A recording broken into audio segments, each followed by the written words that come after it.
शीला, कहाँ चली गई हो तुम? जरा देखो तो, मैं खेत से नरम नरम घास लाई हूँ तुम्हारे लिए। मानो चिड़िया की आवाज सुनते ही शीला दौड़ती हुई चिड़िया के पास आती है। मानो चिड़िया शीला को घास खिलाती है और शीला खुशी खुशी वो घास खाने लगती है। मेरी प्यारी गाय, पेट भर कर खाओ, कुछ ही दिनों में आपका बच्चा जन्म लेगा। इस समय तुम्हें अच्छा खाना खिलाने के लिए मेरे पास पैसे नहीं हैं, बस घास के सिवा मैं तुम्हें और कुछ भी नहीं खिला सकती। मानो चिड़िया और उसका पति चंदू चिड़ा सुंदर वन के जंगल में एक घोंसले में रहते थे। चिड़िया दिन भर अपने घोंसले का काम और शीला की देखभाल करती और चंदू चिड़ा जंगल से भोजन ढूंढकर लाया करता था। इस तरह उनका जीवन चलता था। एक दिन चिड़िया अपने घोंसले की सफाई कर रही थी, तभी चंदू चिड़ा बोलता है। आप इतना काम क्यों कर रही हैं? भूल गई हैं क्या? आप गर्भवती हैं। तुम ना अपना ख्याल रख रही हो और ना ही समय पर भोजन खा रही हो।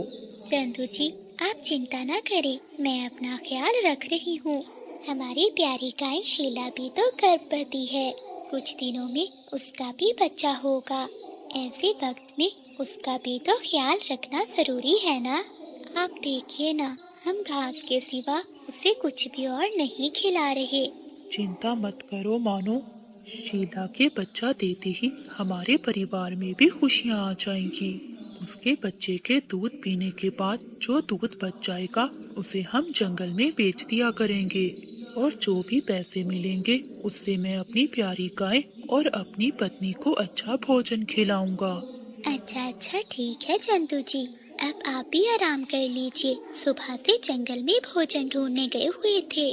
वो दोनों पति पत्नी अपने घोंसले में बैठे हुए थे कि उनके घोंसले के पास से एक बूढ़ी चील गुजरती है।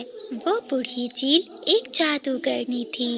बूढ़ी चील की नजर चिड़िया की गाय पर पड़ती है। अरे वाह वाह वाह, ये गाय तो बहुत मोटी है, ये दूध भी बहुत सारा देगी। मैं इस गाय को चुरा कर अपने साथ ले जाती हूँ। ऐसा सोचकर वो जादूगरनी चील गाय के पास जाती है और उसकी रस्सी खोलती है। गाय भी चील को देखकर डर जाती है और शोर मचाने लगती है। तभी जादूगरनी चील जादू करती है, जिससे शीला का मुंह बंद हो जाता है। अब शीला गाय बूढ़ी चील के वश में हो जाती है और वो चील के साथ साथ जाने लगती है। चंदू जी, कहते हुए चील गाय और मोटी बुलबुल को अपने साथ लेकर जंगल के बीचों बीच अपने एक घर में चली जाती है। मानो, कहाँ हो तुम? जल्दी आओ, शीला कहाँ है? चंदू चिड़े की आवाज सुनकर मानो चिड़िया थोड़ी थोड़ी वहाँ आती है।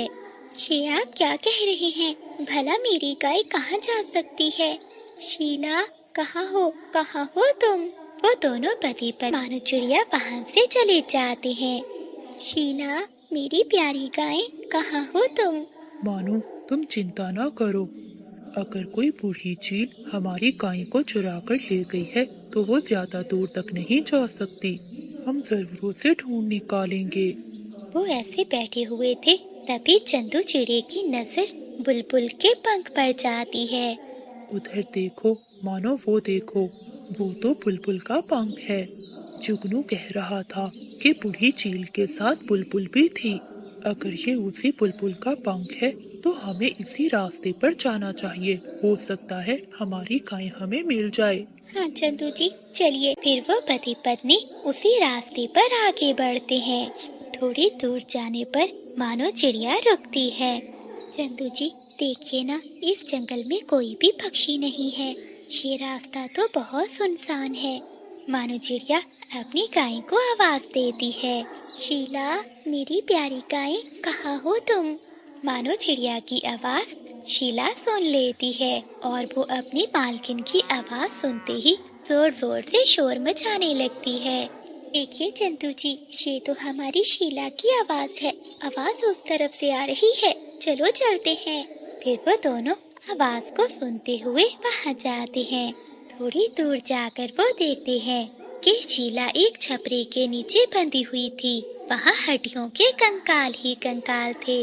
मेरी प्यारी गाय, हमने तुम्हें कहाँ कहाँ नहीं ढूंढा। मानो चिड़िया अपनी गाय को देखकर बहुत खुश होती है। तभी अंदर से वो बूढ़ी चील बाहर आती है। चिड़िया, ये मेरी गाय है, छोड़ दो इसे। झूठ है। तभी वो बूढ़ी चील कुछ मंत्र पढ़ती है और वहाँ से गायब हो जाती है। चंदू जी, ये क्या हुआ? वो चील कहाँ गई? मानो छोड़ो इसे, वो जहाँ भी गई हो उसे जाने दो। चलो हम अपनी गाय को लेकर अपने घर चलते हैं। फिर मानो चिड़िया और चंदू चिड़ा अपनी गाय को लेकर वापस अपने घोंसले में आ जाते हैं। चिड़िया अपनी गाय को खाने के लिए घास देती है। गाय भी खुशी खुशी वो घास खाने लगती है। मानो आसमान में काले बादल छा गए हैं। लगता है तेज तूफानी बारिश आने वाली है। फिर वो दोनों अपनी गाय को छपरे के नीचे बांधकर अपने घोंसले में चली जाती हैं। शाम होते ही जंगल में तेज बारिश शुरू हो जाती है। रात को वो दोनों पति पत्नी भोजन खाते हैं। मानो आज तो बारिश बहुत तेज हो रही है, रुकने का नाम ही नहीं ले रही। हाँ चंदू जी, चलिए हम खाना खा के सोने घर से निकलता है और वो बिजली कपी के घर जाता है। क्या हुआ चंदू भैया, सब ठीक तो है ना? इतनी तेज बारिश में कैसे आना हुआ? हाँ बिजली बहन, तुम्हारी बहन मानो के पेट में बहुत दर्द हो रहा है, वो रो रही है। तुम चलो मेरे साथ। फिर बिजली कपी चंदू चिड़े के साथ उसके घर जाती है। बिजली कपी मानो चिड़िया को देखती है। ए ऊपर वाले, ये क्या है? क्या हुआ मेरी पत्नी को? आपकी पत्नी के कान पर किसी की बुरी नजर लगी है। ये बुरी नजर जरूर किसी आत्मा की है। अब आपकी पत्नी और बच्चे में से एक ही बच सकता है। मानो चिड़िया तो दर्द में चिल्ला रही थी। चीहों की आवाज चिड़िया की गाय भी सुन रही थी। शीला सब कुछ समझ जाती है क्योंकि वो उस जादुई चील के साथ रह रही थी। वो एक मंत्र पढ़ती है जिससे बादल का वह पेड़ के नीचे साधु के भेष में बैठा मक्खियाँ मार रहा था। अरे ये मैं क्या कर रहा हूँ? लगता है खाली बैठे बैठे मेरा दिमाग खराब हो गया है। सुबह से एक भी पक्षी नहीं आया। अगर ऐसा ही चलता रहा तो मुझे अपना बिजनेस बदलना पड़ेगा। बादल का वह ऐसा सोच ही रहा था कि तभी उड़ते हुए तोता वहाँ आता है। आ गया, मैं तुम्हारा ही इंतजार कर रहा था। क्या साधु बाबा, तुम मेरा इंतजार कर रहे थे? हाँ बच्चा। ऐसा क्यों साधु जी, मैं तो आपको नहीं जानता। बेटा, पिछले जन्म में तू मेरा शिष्य था और मैं तेरा गुरु। अरे ये कैसी बातें कर रहे हैं आप? रुक, जरा मेरी पूरी बात तो सुन ले। पिछले जन्म में तुमने मुझसे 1000 उधारा लिया था। फिर तो साधु जी मैंने आपको 2000 वापिस लौटाए होंगे। अबे मोटी चूंच वाले, पैसे देने की तो दूर की बात है, उल्टा तू पैसे भी जल्दी लौटा देना। मुझे वो पक्षी अच्छे नहीं लगते जो पहले तो उधार मांग लेते हैं और बाद में अपना मुंह छुपाते फिरते हैं। ठीक है, मैं जल्दी पैसे लौटा दूंगा। ऐसा कहते हुए चीकू तोता वहाँ से चला जाता है। हो। जब तक ऐसे पागल पक्षी जंगल में रहेंगे मेरा बिजनेस तो बहुत अच्छा चलेगा। ऐसा कहते हुए बादल कौवा वहाँ से उड़ता है और अपने घर की ओर जाता है। बिजली, कहाँ हो तुम? देखो तुम्हारा पति आया है। अच्छा, आ गए तो क्या हुआ? क्या मैं नाचूं? बिजली, इतना क्यों गुस्सा कर रही हो? मैं ऐसी चीज लाया हूँ जिससे तुम नाचने लगोगी। क्या लाई हो ऐसा? फिर बादल कौवा पैसे निकालकर बिजली कवि को दे देता है। वाह वाह पति जी, इतने पैसे तुम कहाँ से लाए?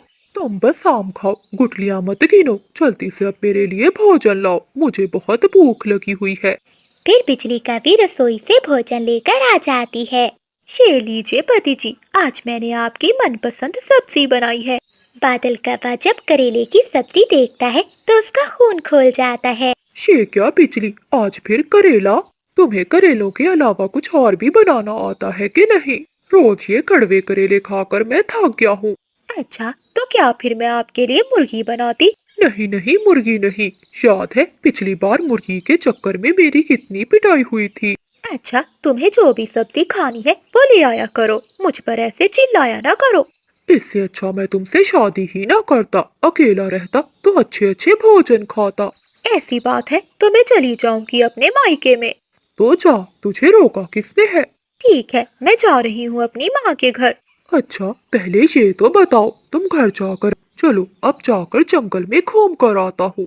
ऐसा बोलते हुए बादल कौवा जंगल में सैर के लिए निकल जाता है। तितली बनूं उड़ता फिरूं मस्त गगन में, आज मैं आजाद हूँ जंगल के चमन में है। ऐसे गुनगुनाते हुए बादल कौवा अपने दोस्त उल्लुओं के पास जाता है। कैसे हो दोस्तों? हाँ हाँ, हम सब ठीक है। तभी छोटा उल्लू बोलता है। बादल यार, हमने सुना है कि भाभी तुम्हें छोड़कर चली गई है। नहीं नहीं, तुम्हारी भाभी छोड़कर नहीं गई, बल्कि मैं ही उसे कुछ दिनों के लिए उसकी माँ के पास छोड़कर आया हूँ। दोस्त उल्लुओ, तुम इस बात को छोड़ो, मुझे तुमसे मदद की जरूरत है। यार काफे, मैं पहले ही बता दूं कि मेरे पास पैसे नहीं है।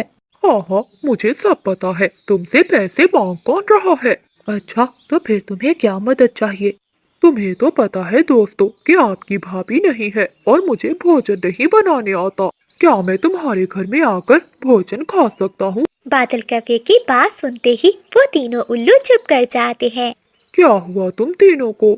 बादल यार, तुम्हें तो पता है हम सबकी शादी नहीं हुई है, हम रोज इधर उधर ढूंढकर भोजन खाते हैं। ये सुनकर बादल कौवा वहाँ से चला जाता है। घर आकर बादल कौवा रसोई में जाता है। बहुत भूख लग रही है, अब मैं क्या करूँ? हाँ, क्यों नहीं मैं अपने लिए दाल चावल बना लूँ। ऐसा सोचते हुए बादल कौवा दाल चावल बनाने लगता है। तभी चूल्हे में धमाका होता है। हाय मैं मर गया, ये सब मुझसे नहीं हो पाएगा। मुझे जल्दी ही बिजली को वापस लेकर आना होगा। अगली सुबह बादल कौवा बिजली का पी को लेने चला जाता है और वो बिजली के घर का दरवाजा खटखटाता है। बिजली, मेरी प्यारी पत्नी, देखो मैं आ गया तुम्हें लेने। बिजली कभी दरवाजा नहीं खोलती और अंदर से ही फिर से बिल्ली की आवाज आती है। म्याऊ, म्याऊ। ये क्या, लगता है बाहर बिल्ली आ गई है, अभी जाकर देखती हूँ। बिजली कभी बिल्ली को भगाने के लिए बाहर जाती है। अरे, यहाँ तो कोई बिल्ली नहीं है, लगता है भाग गई है। मेरा नाम सुनकर तो अच्छे अच्छे भाग जाते हैं, ये तो